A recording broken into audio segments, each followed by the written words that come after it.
ശാക്തീകരിക്കുന്ന എന്തെങ്കിലും തരത്തിലുള്ള മെസ്സേജുകൾ കൊടുക്കുന്നുണ്ടോ? അങ്ങനെ എന്താ പറയുക, സ്ട്രെയിറ്റ് ആയിട്ടുള്ള ഒരു മെസ്സേജ് കൊടുക്കുന്നില്ല എങ്കിലും വരികൾക്കിടയിൽ വായിച്ചെടുക്കാൻ പറ്റുന്ന കുറച്ച് കാര്യങ്ങളുണ്ട്. കാരണം ഈ പറയുന്ന അച്ഛൻ ജീവിച്ചിരിക്കുമ്പോഴുള്ള അച്ഛന് വേണ്ടി ചെയ്യാൻ കഴിയുന്ന കാര്യങ്ങൾ, അച്ഛന് വേണ്ടി ചെയ്യാൻ കഴിയാത്ത കാര്യങ്ങളെക്കുറിച്ചുള്ള ഒരു പശ്ചാത്താപം അല്ലെങ്കിൽ കുറ്റബോധം, ഇതൊക്കെ ഇതിൻ്റെ ഇടയിൽ ചെറുതായിട്ടെങ്കിലും ചർച്ച ചെയ്ത് പോകുന്നുണ്ട്. നമ്മളിപ്പോൾ ഒരു ജീവിച്ചിരിക്കുമ്പോൾ പലപ്പോഴും അച്ഛനമ്മമാർക്ക് വേണ്ടി ചെയ്യേണ്ട പല കാര്യങ്ങളും ചെയ്തിട്ടില്ല എന്ന കുറ്റബോധം പലരെയും ഹോണ്ട് ചെയ്യുന്നുണ്ട്. അതൊക്കെ ചില കലാസൃഷ്ടിയിലൂടെ, സാഹിത്യ സൃഷ്ടികളിലൂടെ അത് വായിക്കുമ്പോൾ നമ്മുടെ കണ്ണ് നിറയുന്നുണ്ടെങ്കിൽ നമ്മൾ അതിൻ്റെ കൂടെ ആ നമ്മുടെ അനുഭവങ്ങളുമായിട്ട് നമ്മൾ എത്രത്തോളം ചേർന്ന് നിൽക്കുന്നു എന്ന് നമ്മൾ നോക്കാറുണ്ട്. ഈ സിനിമയിൽ അത്തരം ചില കാര്യങ്ങൾ ഹാസ്യരൂപേണ നമ്മൾ അവതരിപ്പിക്കുമ്പോൾ അത് നമ്മളെ തന്നെ കുറ്റപ്പെടുത്തുകയാണ്. നിങ്ങൾ എന്നുള്ള നമ്മളെല്ലാവരും കുറ്റക്കാരാണെന്നാണ് ഈ സിനിമ പറയുന്നത്. നമ്മളെല്ലാവരും നമ്മുടെ അച്ഛനമ്മമാരെ സ്നേഹിക്കണം, നമ്മുടെ അച്ഛനമ്മമാരുടെ സ്വത്തിന്റെ പിന്നാലെ ഇങ്ങനെ പോകരുത്.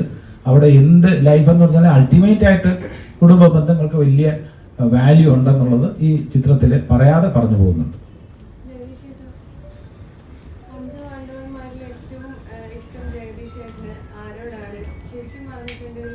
അർജുനനാവാനായിരുന്നു ഇഷ്ടമെന്ന് പറഞ്ഞിട്ടുണ്ടായി. ഭീമൻ എന്തുകൊണ്ടാണ് ഇന്ദ്രൻ സേഡിനെ കൊടുത്തത്? എന്തുകൊണ്ടാണ്? കാരണം ഏറ്റവും ശക്തനായിട്ടുള്ള കഥാപാത്രമാണ് ഭീമൻ, ഫിഗർ കൊണ്ടായാലും എല്ലാം കൊണ്ട്. അപ്പൊ അതിനെന്തെങ്കിലും ഒരു പൊളിറ്റിക്സ് ആ രീതിയിൽ എന്തെങ്കിലും ഉണ്ടോ? ഞാൻ ആഗ്രഹിച്ചത് ഭീമൻ റോള് തന്നെയാണ്. അത് കഴിഞ്ഞാൽ പിന്നെ എന്റെ ക്യാരക്ടറിന്റെ കഴിഞ്ഞ അർജുനൻ എന്നാവുമെന്ന് ഞാൻ പ്രതീക്ഷിച്ചു. കാരണം ധർമ്മൻ മരിച്ചുപോയി, രണ്ടാമത് ഇന്ദ്രൻസ്, മൂന്നാമത് കഥ പറയുമ്പോൾ ഞാൻ വിചാരിച്ചു എന്റെ പേര് അർജുനനാവുന്നു. പക്ഷെ അർജുനൻ എന്നെക്കാളും സുന്ദരനായ ഒരു ചെറുപ്പക്കാരനാണ് കൊടുത്ത ആ റോള്. നകുലനും സഹദേവനും എനിക്കും പ്രശാന്തനും തന്നു. പേര് മാത്രമേ ഉള്ളൂ. കഥാപാത്രങ്ങൾ എന്ന നിലയിൽ അഞ്ച് പേർക്കും ഇതിൽ ധർമ്മന് ഇമ്പോർട്ടൻസ് ധർമ്മന്റെ പത്നിക്ക് കൊടുത്തിട്ടുണ്ട്. ബാക്കി 4 പേർക്കും ഏകദേശം തുല്യ പ്രാധാന്യമാണ്. എനിക്ക് കളിക്ക് അല്ലെങ്കിൽ തമാശയ്ക്ക് വേണ്ടി പറയാമെന്നുള്ളേ ഉള്ളൂ. എനിക്ക് ഈ പഞ്ചപാണ്ഡവരിലെ എല്ലാ കഥാപാത്രങ്ങൾക്കും തുല്യ പ്രാധാന്യമാണെന്ന് തോന്നിയിട്ടുണ്ട്. അതിൽ കൂടുതൽ നമ്മൾ എപ്പോഴും ചർച്ച ചെയ്യുന്ന, പല കാരണങ്ങളാൽ ചർച്ച ചെയ്യുന്നത് ധർമ്മപുത്രൻ, ഭീമൻ, അർജുനൻ. നകുലനും സഹദേവനും ചർച്ച ചെയ്യപ്പെടുന്നില്ല, അധികം ചർച്ച ചെയ്യപ്പെടുന്നില്ല.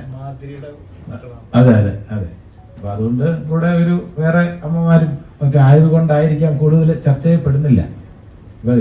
രാമായണത്തിലാണെങ്കിൽ ശ്രീരാമൻ ചർച്ച ചെയ്യപ്പെടുന്ന പോലെ ലക്ഷ്മണൻ ചർച്ച ചെയ്യപ്പെടുന്നു, ഭരതൻ ചർച്ച ചെയ്യപ്പെടുന്നുണ്ട്. ശത്രുഘ്നൻ അത്ര ചർച്ച ചെയ്യപ്പെടുന്നില്ല എന്ന് പറയുന്ന പോലെ നകുലനും സഹദേവനും അത്രയും ചർച്ച ചെയ്യപ്പെടുന്നില്ല യഥാർത്ഥ മഹാഭാരതത്തിൽ. ഇവിടെ അങ്ങനെയല്ല. അതിന്റെ പേരിൽ ഞങ്ങൾ ഒഴിവാക്കി നിർത്തിയിട്ടില്ല, ഞങ്ങൾക്ക് തുല്യ പ്രാധാന്യം തന്നിട്ടുണ്ട്. ഒരു ഫിലിമിന്റെ വിജയപരാജയങ്ങൾ കൂടുതലായിട്ട് ബാധിക്കുന്നത് ഒരു നായകനായിരിക്കും.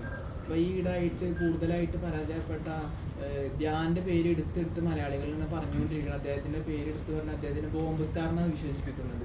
ഇപ്പോൾ എന്തുകൊണ്ടായിരിക്കും ഈ നായകന്റെ പേര് വെച്ചിട്ട് എന്താണ് വിജയപരാജയങ്ങൾ നോക്കി കാണുന്നത്? അല്ല അദ്ദേഹത്തിന്റെ വീണ്ടും അദ്ദേഹത്തിന്റെ പടത്തിന്റെ സ്ക്രീനിൽ വരുമ്പോൾ തന്നെ അദ്ദേഹത്തിന് വിശ്വാസം കുറവ് പോലെയാണ് ജനങ്ങൾക്ക് ഫീൽ ചെയ്യുന്നത്.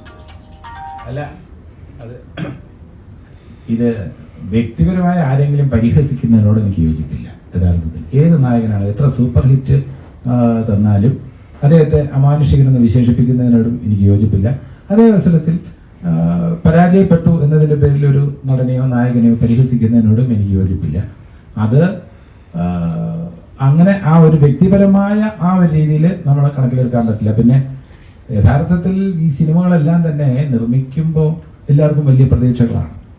ഈ കണക്കൂട്ടൽ പ്രേക്ഷകർ അത് ഇഷ്ടപ്പെടും എന്ന വിശ്വാസത്തോടെയാണ് പലപ്പോഴും സിനിമയുമായി മുന്നോട്ട് വരുന്നത് കലാസൃഷ്ടി. അത് പ്രേക്ഷകർ റിജക്റ്റ് ചെയ്യേണ്ട സാഹചര്യം വരുമ്പോൾ തീർത്തും പ്രേക്ഷകർ വലിയ പ്രതീക്ഷയോടെ വരുമ്പോൾ അവരെ നിരാശപ്പെടുത്തുമ്പോൾ അവർ വളരെയധികം ഡിസപ്പോയിന്റഡ് പറയുന്ന സ്റ്റേറ്റ്മെന്റ്സ് അതൊരു നായകനെതിരെയുള്ള സ്റ്റേറ്റ്മെന്റ് എന്നതിനപ്പുറം നായകനിൽ അർപ്പിച്ച പ്രതീക്ഷ തകർത്തയിലുള്ള ദേഷ്യമാണ്.